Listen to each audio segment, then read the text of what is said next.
We are now recording. And Justin, I'll let you share your screen and do your thing. Thanks, Danny. Yeah, just pleasure to be with you all. It's a little bit short notice for me, so forgive me if I don't have 100% command of the material we're about to go over, but I will do my best.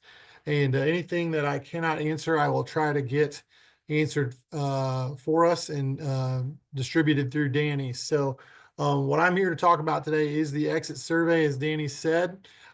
So, I should start by saying that though it is an exit survey, we really execute it as somewhat of a why aren't you registered yet survey as well. If you are not, or if you are not planning to register, this is where it's like, hey, if you're not planning to register, tell us why.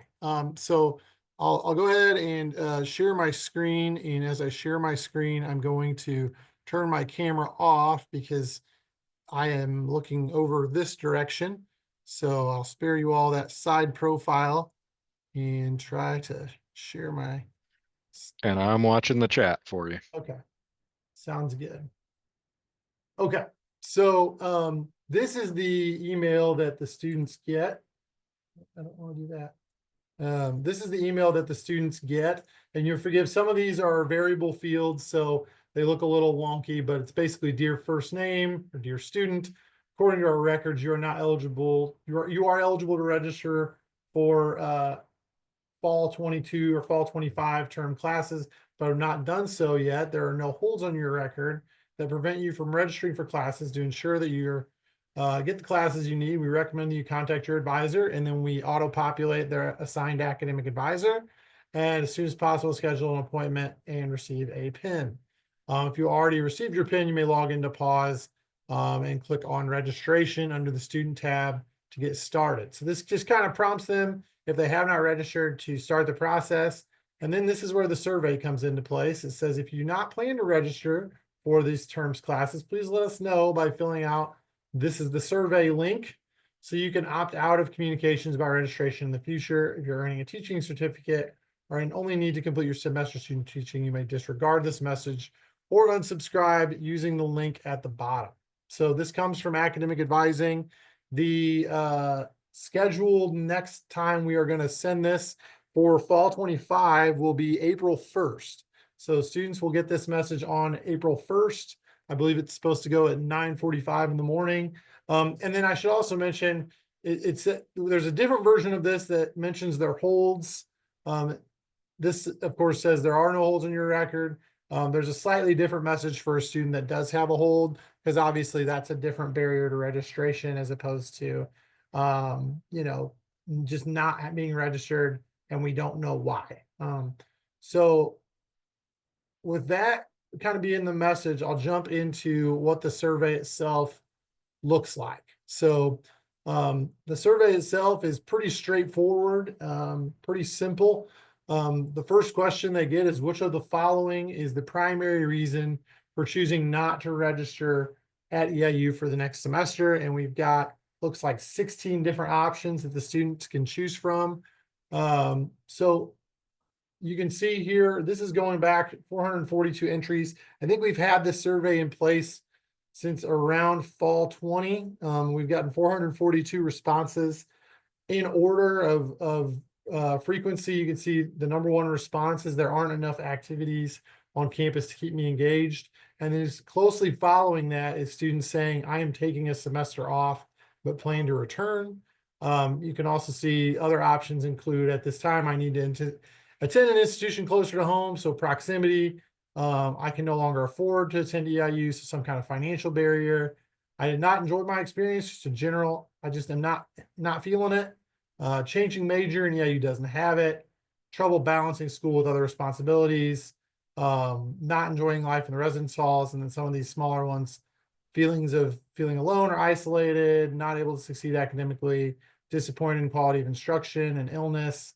An advisor didn't provide me with assistance that I needed, and courses I need were not offered next semester, and then lastly, athletics. So depending on what they say to this question, it will prompt them to kind of provide more qualitative input. So like for the students who say I'm taking a semester off, it says, what is the reason? And you can see from here on the qualitative reason, we have a number of different things. You know, students saying they have a pregnancy. Some students get back to cost. Various different things have come in. You can see some themes in here. A lot of mention on mental health, I noticed when I kind of perused the survey. But many, just a variety of things of students saying, I'm taking a semester off. You can keep scrolling through all these responses. Any assistance you could provide to balance responsibilities. Everybody said no. So just depending on what they listed, it prompts them to give more detail is basically how that would work. This is why students are, what is the reason for choosing to attend a college? And again, you see a lot of proximity mentioned here, even though there's its own proximity question. So there's some overlap. And really what this is intended to do is just give a snapshot of that student and why they've told us they're not coming back. So I won't go through and read every single qualitative response. But that's kind of the gist of the answer. Based on your answer, you get a chance to say more. This is a positive question here. So it's, were you satisfied with your interaction with your academic advisor? We got 211 responses to that question, and 91% are saying yes. So by and large, students are satisfied with their interactions with their academic advisor, which is great to see. Not a surprise, right? So this question of, do you plan to re-enroll at EIU at any point in the future? So your green and yellow are the students that are saying yes.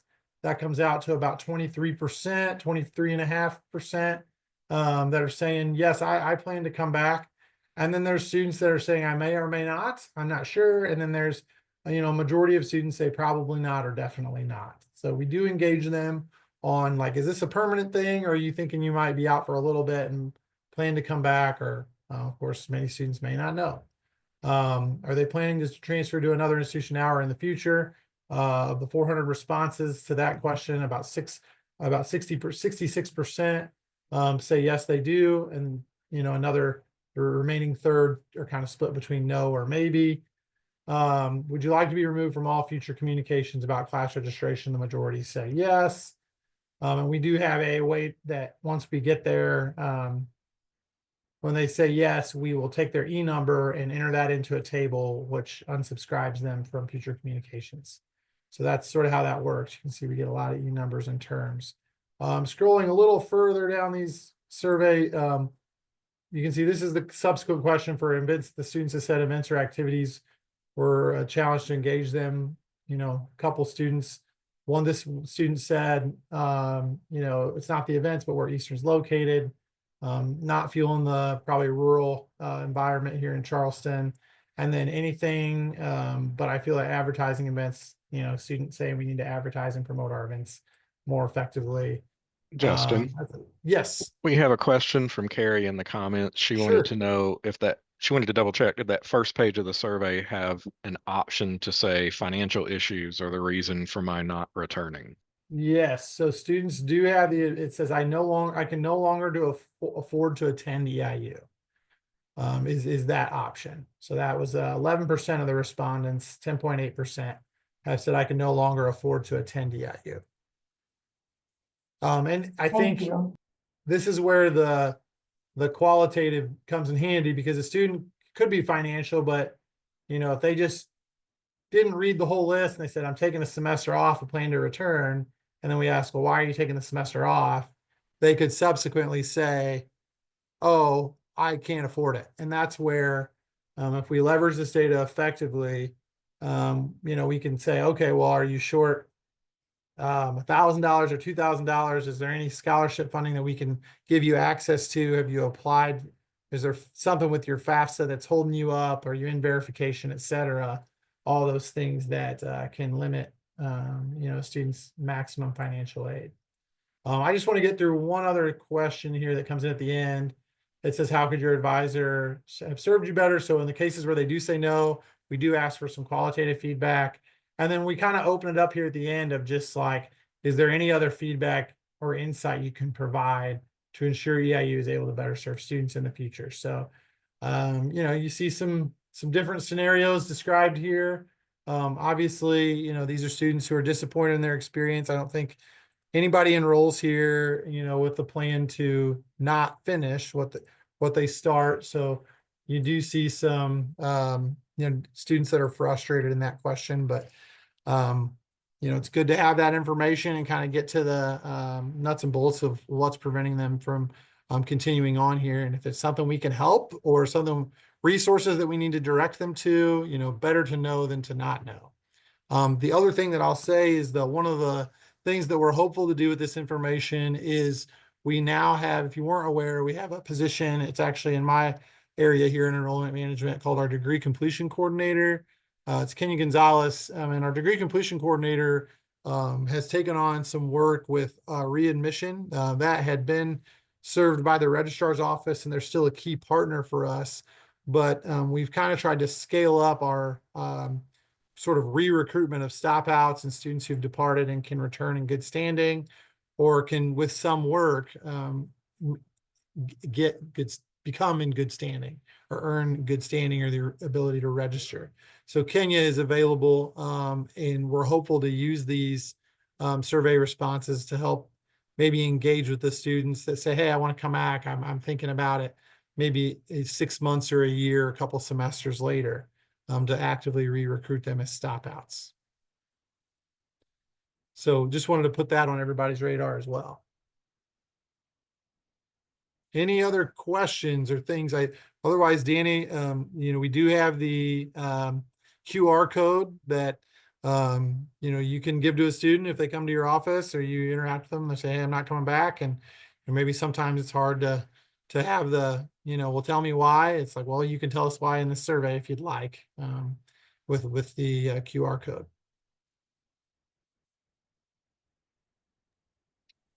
Do have that short URL and the QR code up there now so that we can, and of course, all of this electronically goes on to the CAN Symposium page. We'll be able to get it. Definitely recommend bookmarking the survey so that if you are with a student who indicates they're not coming back, because we do have that option right at the beginning, right, Justin, where we can say the advisor is helping me fill this out, don't we? I'm sorry, can you say that again? I was reading some questions in the Yeah. chat that I wanted to address. Can you rephrase that for me? Yeah, I was going to say, isn't there an option early in the survey to say that the advisor is filling it out on behalf of the student? I thought Vicky had put something like that in there, or that Josh had. I am not aware of that, but it's possible. I'm sorry. This is all new to me as of about a few hours ago. So Oh, I I didn't read that in the email, okay. but it could be that advisors have filled this out on behalf of the student. That may very well be the case. Well, our theme for today is change and adapting to change. So yeah. So that's okay. The fact that you're working on short notice here and without complete information.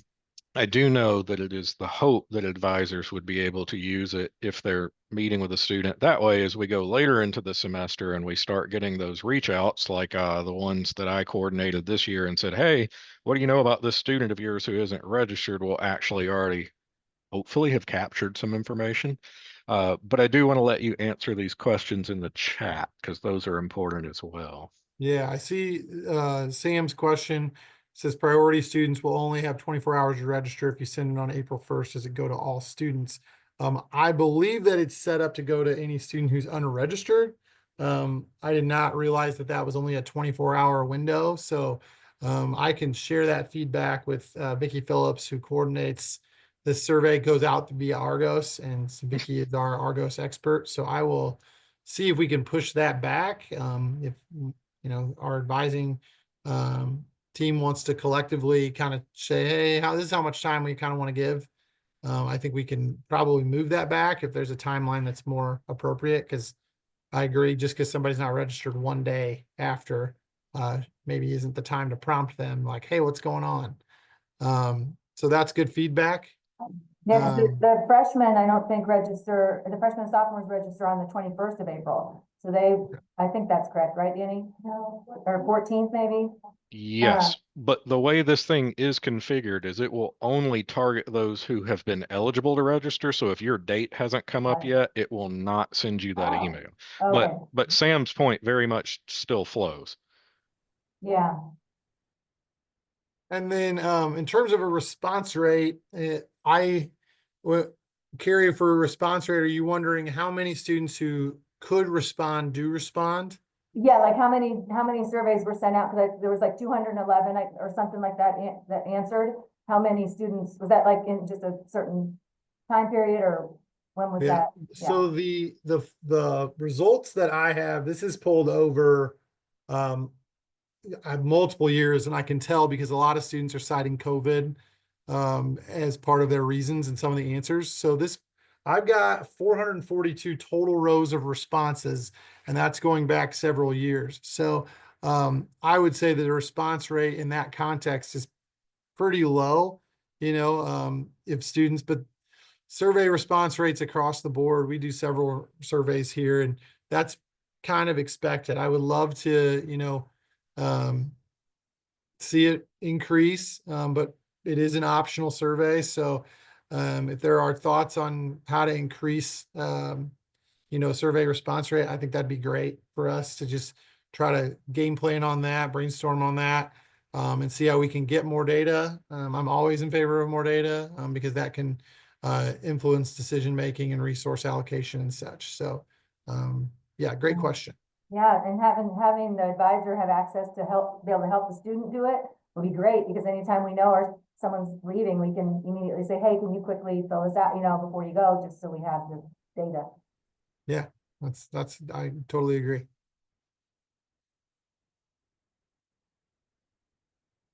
Any other questions or feedback? I will definitely raise the point about, hey, this looks like it's scheduled for April 1st. Maybe we want to move that back a little bit. Can definitely do that. And those emails officially come from advising director at eiu.edu. And so they're sent as if they are coming from me. And then I keep an eye on responses. And many of you may have gotten a forward from me where a student has reached out and said, yeah, here's what's going on. Like I know for sure that I've had some from Lumpkin College who say, well, I'm doing my internship and I think my advisor registers me for that. Actually, I know I sent Lisa one like that uh, coming into this term, and she had to reply and explain to the student, no, as we discussed in our advising meeting, once you are approved based on all the work we asked you to do, then you will register for. So I do loop in people where I can, and then if it's like a financial issue, I will send it over to the enrollment management team to see if they can find any additional dollars and things like that. So we have also configured this because I know Jeff and Julie from College of Ed are in here listening.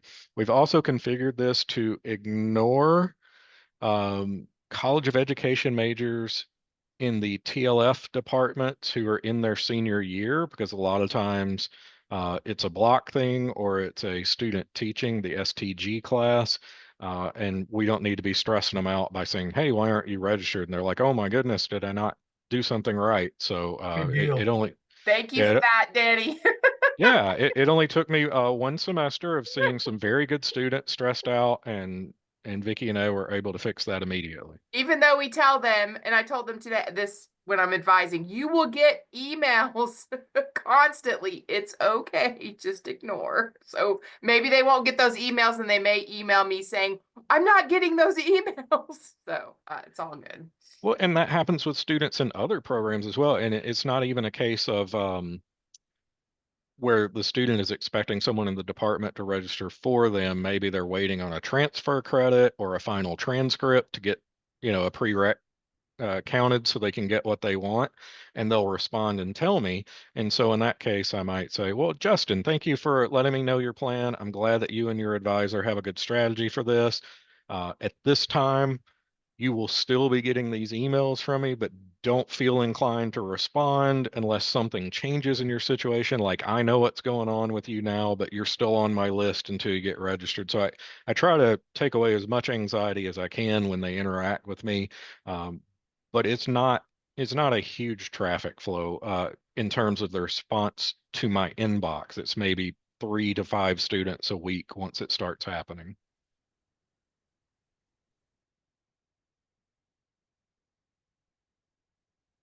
All right. Thanks, everybody. I will head out, and if you have other questions come up, just shoot me an email. I'm happy to try to bridge any opportunities for improvement in the survey. So, All right. So again, that is something that I feel like we as advisors, if we're with a student and we know they're not coming back, the sooner that we can get them to fill out that survey, or even if we just fill it out quickly for them, we don't have to answer every single question, would get information to people who might be able to intervene, and that's very positive. We have talked a lot about change today, and I know that more is coming. I think from start to finish, we've been challenged today to think about how we react to change and what we're going to do about it. Uh, who are we going to bring with us?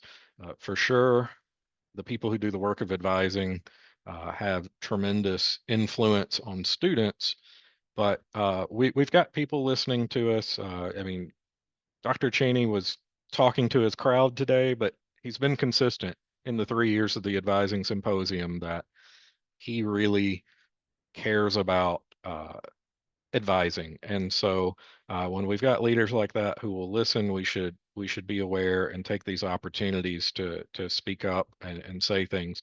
Love that we were able to have a wonderful student panel, even more robust than last year. And then, oh my goodness, a whirlwind of learning this afternoon, including our first breakout sessions as demanded by you, the audience. So that will conclude our 2025 EIU Advising Symposium. We will get handouts, notes, videos up on the symposium page, and be watching Advise One because more news will be coming. So thank you all for coming today.